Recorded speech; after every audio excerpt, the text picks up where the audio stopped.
guys? Welcome to episode 141 of Fresh Off the Mats here with the Jiu-Jitsu Joes. We're a little fired up right now. Woo! That was a crazy open mat. We're filming on Fridays. This might be our new schedule moving forward. Yeah. Film on Fridays, release on Saturdays. Yeah, that'd be a good one. Yeah, gives me a little time to edit. We were talking about how these fucking, yes, there's like young 20-year-olds fucking that come through jiu-jitsu and then they're 20. They got all the energy. The problem is we're in the middle.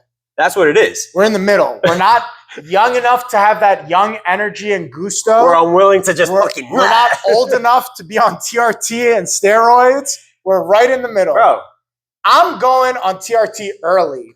When I turn 37, 38, I'm going on all the TRT and steroids. I mean, when I first met you, you used to be like, when I'm like 33. When I'm 40. You started saying 35. And now you're saying 37. No, I started 40. Older. I used to say back in the day, I'm like, when I'm 45, I'm going to go on TRT. Then it became 40. Then it was like, 39.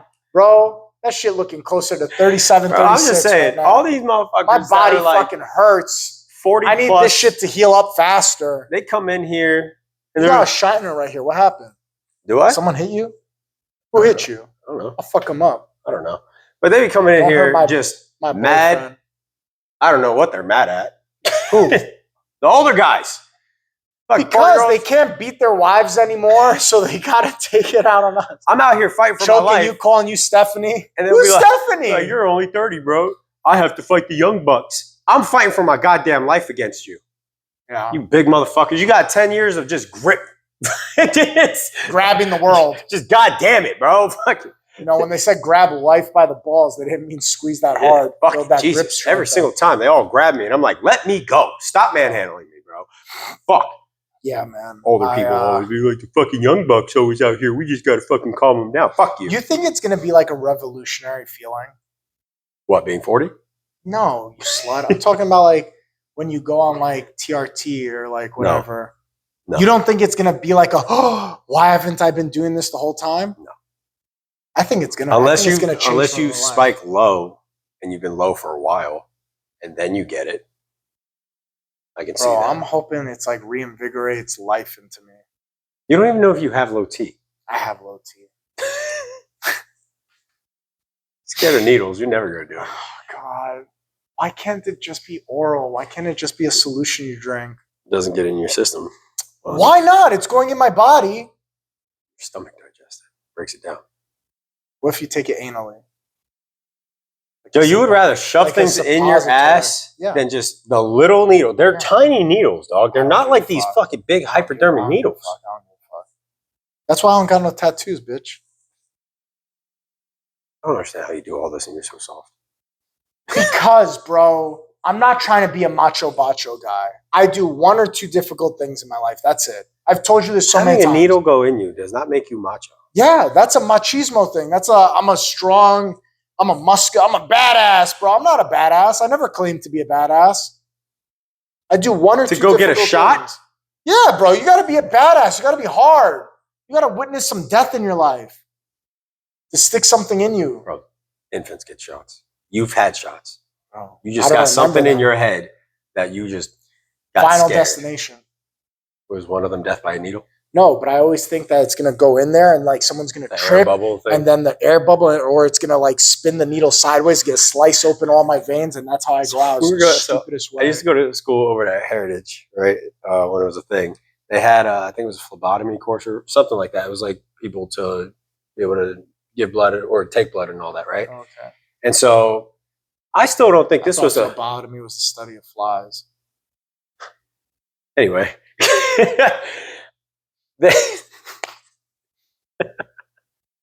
So you're a blood doctor. Continue. I hate you. We're there for personal training, right? So there's like a bunch of different schools happening in there.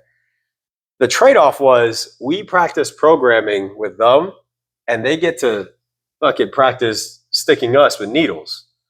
Oh. So the first time we did it, I was all fine, but then I saw what happened to my buddy. This dude had to slap this girl's hand away because she almost put an air bubble in him. And not just like a tiny little one. She went to go put it in. Wait a minute. How did he know? He's watching. You could see the bubble? Yeah, that's the problem. That's how big this fucking bubble was. So he slapped her hand away. He goes, "What are you doing?" Wait a minute. He goes, How "Get do rid you of the know? bubble." Isn't it all? Wait a minute. I'm confused now. When you draw blood, how do you get air out of the tube? What? You push it all the way through. Yeah. And then when they stick the needle, the pressure is going to cause the blood to go Then you through, and then pull you're and pulling it as it's going. That's how they get the flow to go. So if there's air when they stick it into you and then they pull, When they're like it will push injecting an air something, bubble into you, yeah, they and can you kill die. You can die. I should have told Oh, new fear you that. release. You never knew that. I thought this is why you were scared of them. I thought air bubble meant when they purposely put the air. I didn't know it could happen on accident. No, that's why when you see them, they're clearing it. They're clearing the air out of it. I just got the sweats. God damn. I thought this had to be an on purpose thing. No. I didn't realize it could accidentally. Yeah, that's why you flick it, you clear it. It's to make sure that there's no air. Even when they draw blood, they have to push air out. They're drawing blood. Yeah, that's why you put the needles. Like you get the syringe all the way down, and then when you go to push it in, the pressure comes and pulls it. The most basic way I understand it. I don't draw blood. I'm not a doctor. I'm not a nurse either, so I'm not an expert in this field, just from what I've seen. But they did that. So after that, we told the instructor, and we were like, "Yeah, I don't think this trade-off should happen anymore." He was like, "Yeah, they should get more experience because that could have killed him, caused a stroke." Oh my God, bro! I really thought that was why you were scared of them. New fear unlocked. I didn't realize it could I thought air bubbles killing people was an on-purpose thing, like assassins in movies. They go, and you're like, oh, and they're like, there's an air bubble. Give it 10 seconds, and then like, die. The stroke out. That's terrifying. It doesn't that. But wait a minute, hold on. Is that only if it goes into the vein, the bubble? Yeah, because once it's coming back, it causes the disruption, and that's where you can get the heart attack or an aneurysm, and cause you to get a stroke in the brain. Fuck, air bubble and needles. No, I don't want to look this up. I don't want to talk about this anymore. I don't want to talk about this anymore. I don't care. Air embolism. That's what they're called. Injecting a large air bubble into a vein can be fatal, although it's not as simple as portrayed in movies. Gas embolism occurs when one or more air bubbles enter the bloodstream and obstruct the blood flow. They can be venous, air in vein, or arterial, air in artery. Arterial air embolisms are more dangerous. It's the artery. Venous ones aren't as bad. They'll typically travel to the lungs where it could just be absorbed as the gas. So, yeah. Accidental injection. Air can be accidentally injected during intravenous therapy or other medical procedures if the syringe or IV line isn't properly primed and air is not expelled. There's a bunch of other ways to have it happen too. Thanks. So it has to be more than 100 milliliters of air. That's a decent amount. Seems like a lot. 100 milliliters? I mean, how much is a regular syringe? It depends on that's what it depends on the syringe you're getting. Fuck this, dude. Fuck this. Okay, I don't want to talk about this anymore. Let's talk about my dad's penis. Okay. I told you all the Greek shit. I told you. Guess what? I told you. Greeks has a bunch of dicks everywhere. Don't care. Oh, Guess what my dad told me last month? Guess what my dad told me last month? I forgot to bring it up on the podcast. What? My dad had to get his penis poked a bunch of times. Oh, Vicodin. He took a medication that I guess one of the side effects is it could cause blood flow to constrict on your genitalia. Was it swelling? It was swelling. Yeah. Oh, so he had to, it's something for his, I forgot if it's heart medication or for his diabetes. One or the other. Probably heart medication for blood flow. Yeah. So he took it and he's like, bro, I just had an erection. So I mean, that's how one Viagra of his friends, started. yes, that's how Viagra started. Yeah, one of his friends like, you got to go to the hospital. Yeah. It's been 20 hours.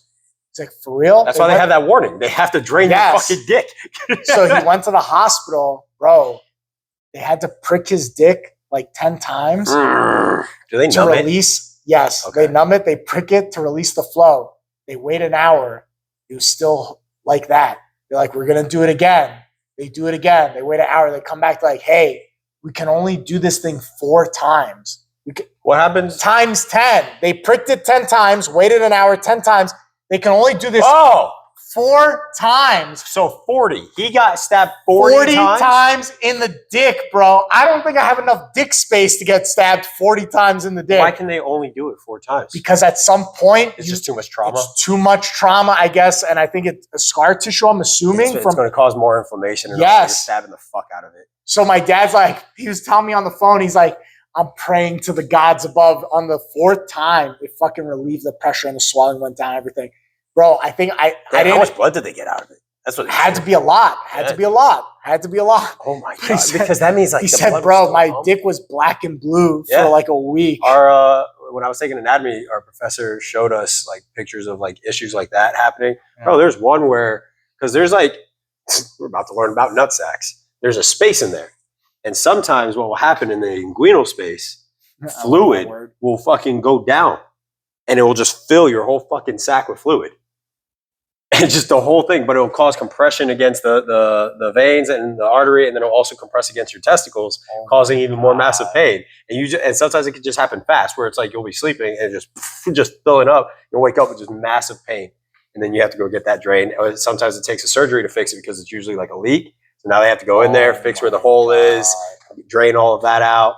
Yeah, dude. How do we move from one rough topic to another? Oh, yeah. Yeah, you said, hold up. I don't like needles. Let's scared talk of the about air. Let's talk about needles going into a dick, though. Yeah. So you're an idiot. My dad's dick got pricked like a porcupine 40 times. 40 times, bro. And I'm like, how come I didn't get these kind of genetics, bro? I don't have enough dick space to get stabbed 40 times. I don't think he wanted that much anyway. Because, bro, seeing some of these photos of swelling, it must have hurt. And I'm on the phone, mind you. I'm laughing the whole time. Yeah. And then he didn't know Danielle was in the room. I had him on speaker. And I was like, and I'm laughing. I was like, oh my God, Danielle's laughing too. He's like, she's in the room while you have me on speaker talking about my dick? You are a dick. Yeah. You're an asshole. Yeah. It's fucked up. Yeah. So penis poppy. Bro. Poked a lot. Oh my God. Yeah, seeing those photos. Because it's not like Is there a worse place to have stuff done to you than your dick? I don't think there's a worse place on my body that would be like, oh yeah, something that would have more nerve endings. I don't think so. I would rather anything happen to my arm or my leg over my dick. If somebody was like, we have to cut something off, you're an asshole. They have to go in or slice. Do it over my dick. Yeah, over my dick. Yeah, dude, take my ass. Yeah, take my ass. Take my arm. Take my leg. I think, I don't know, eyes maybe? I think I wouldn't want eyes. No, eyes freak me the hell out. Because, bro, you're awake. Well, also they're functional. Yeah, that's the crazy part. Take my dick. Bro, Don't take my eyes. Make me trans. Any time of those fucking, like, I have a client. He's an eye surgeon. This man tells me about these things. He's like, oh, you just got to slice the layers off and then you peel. And then he's like, you clean up all the gunk in there. And then I was like, what do you mean you clean up gunk? And he's like, you got to be really careful. I was like, one slip, that's it. And you're just cutting that person. He goes, oh yeah. But then he's like, you put it back on. Then you got a laser that's just going to fucking bzzz everything back on. I was like, that's your eyeball, bro. What is that called? Is that cataracts when they take I think that's the cataract surgery. Yeah. Yeah. Isn't that crazy that your body develops something that causes a thing to be a layer? Isn't it crazy that we develop something to fix it? Think about the first people. That's what I'm saying. What? Have you seen Peaky Blinders? No, right? You've never seen it. So fuck you. I'm going to say it anyway. So there's a scene in there. The kid gets tuberculosis, right? What's tuberculosis? I forgot. It's like the infection in your lungs and all that.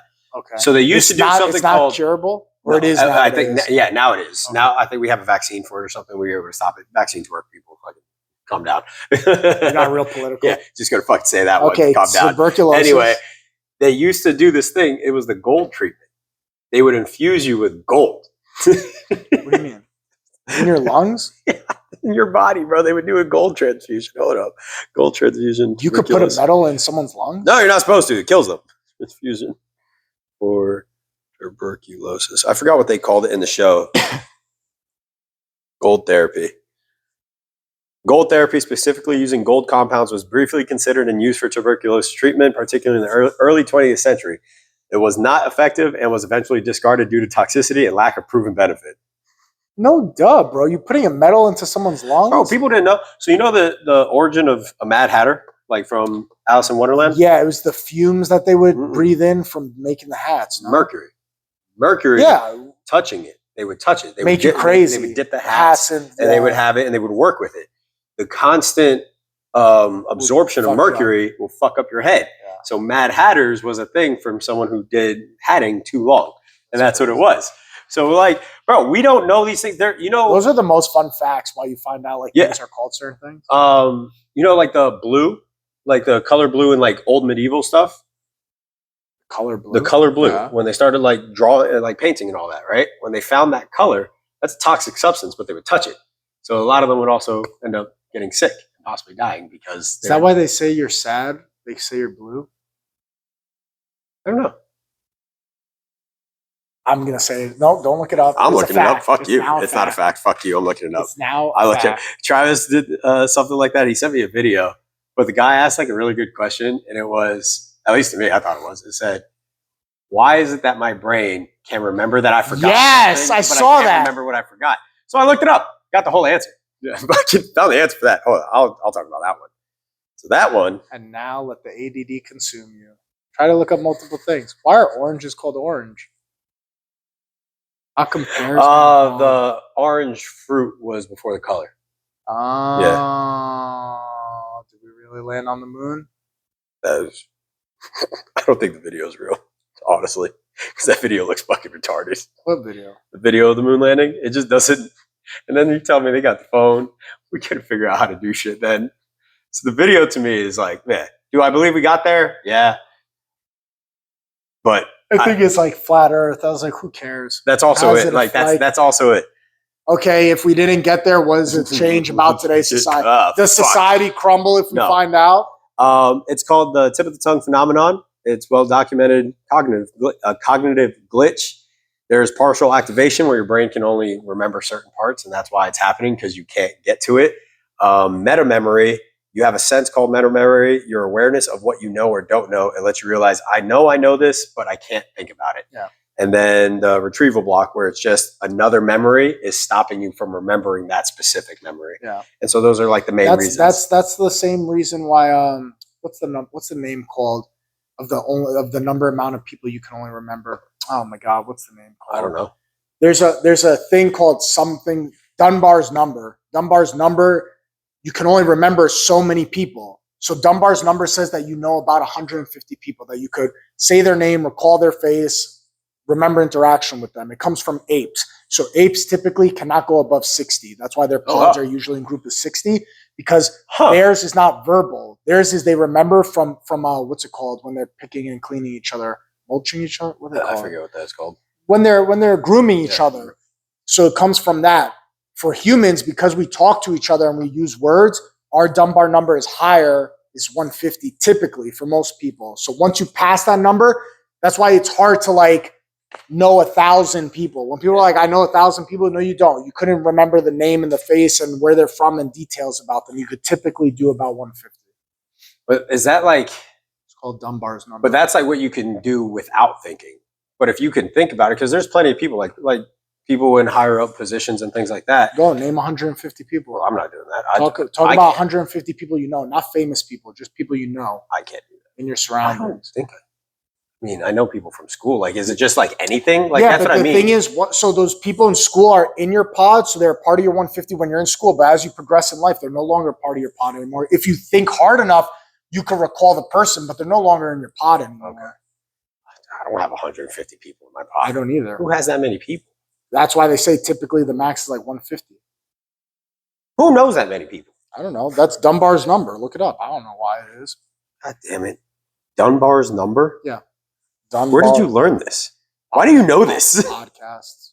All my smarts come from podcasts. It's a theory suggesting that there's a cognitive limit to the number of stable social relationships a person can maintain. Oh, it's social relationships they can maintain, not just remember.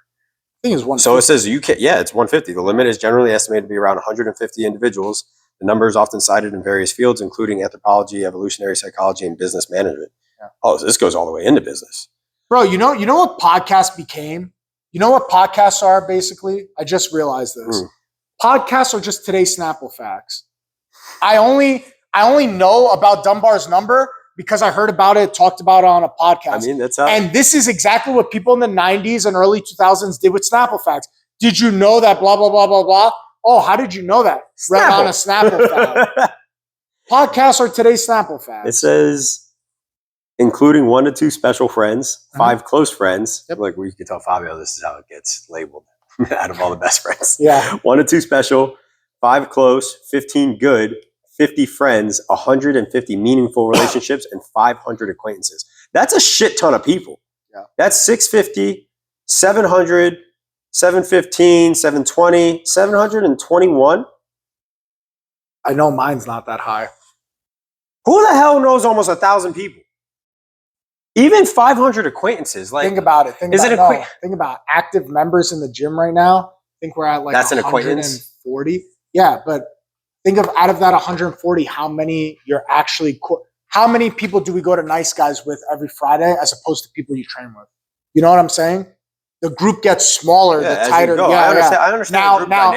Now, think about since you started, how many people have walked through that door that you've had to roll with. Yeah, but those it's even greater of a number. Them as an acquaintance. No, those would be acquaintances. Really? Yeah, because you met them, you talked to them a little bit, even if the guy only trained for one day. You met, it's an acquaintance. I guess so. Yeah, to me, like an acquaintance is like. For me, an acquaintance is like we've talked. I even see some of the people we go to Nice Guys with, like they're acquaintances because I see them in the gym, I see them at Nice Guys, and it's like that's it. Yeah. So to me, that's an acquaintance. It's like we're not doing like extra stuff. We're not going out. We're not hitting each other up. We're not playing games. We're not doing anything outside of like if it wasn't for this. But you think that number is so high? But dude, just thinking that how you've been training 6-7 years now, 7 years. I'm coming up on 5. Whatever it is. You've easily just here alone, at least 500 people. Way more than that. I would say way more than that. I would say closer to like 700. Thinking about all the people that like just the people that stayed and now all the people that have quit. The ones who stayed is probably around 140, 150 that are currently active members. Now think about all the ones that quit or tried.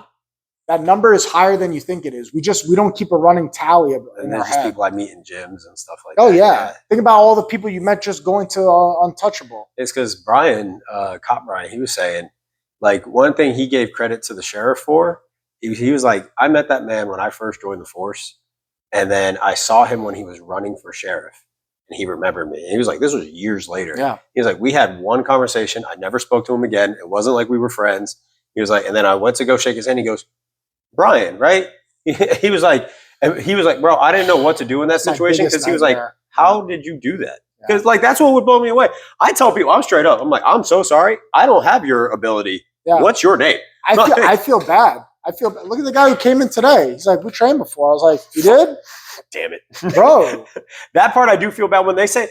Like, if I just met you and it was a quick meet and greet, I don't feel bad. Yeah. But if you're like, dude, we met a few times, we hung out, and someone says that to me, I'm like, God. I feel like shit. That is when I feel bad because I'm like, bro, I'm sorry. But then I also think, I'm like, how did you not leave an impression on me? Like, I remember pretty decently, like, for something. I feel like I remember a lot of people, but, bro, we had a guy call me up. I had a guy call me up, what was it, last month or a month or two ago? And he goes, hey, it's I'm going to just use a fake name. It's John. I was like, what's up, man? He's like, do you remember me? I used to train. I was like, that's also crazy. He's like, he's like, I got my blue belt. And I was like, did you have a goatee? He's like, no, not really. I'm like, I'm sorry, bro. I'm blanking. And then when he walked in, it clicked.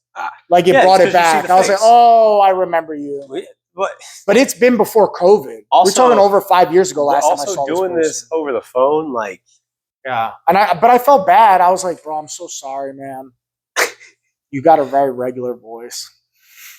That's what I'm saying. Like, if I'm not remembering you, like anything makes you sound familiar, like I'll remember Helix, no matter what. Let's say Helix quits. Oh yeah, I'll remember Helix forever. Because some people leave an impression. That's what I'm saying. Like they just have that. And so if I'm forgetting you, I'm like, you must leave an impression on people. Don't be a boring ass person. Walk in, do a cartwheel. Yeah, immediately. Come in here, throw glitter on people, and run out. Please don't do that. We'll see you guys next week for episode 142. Stay calm, kiss your mom. You can't walk. Like, share, and subscribe. I'm old.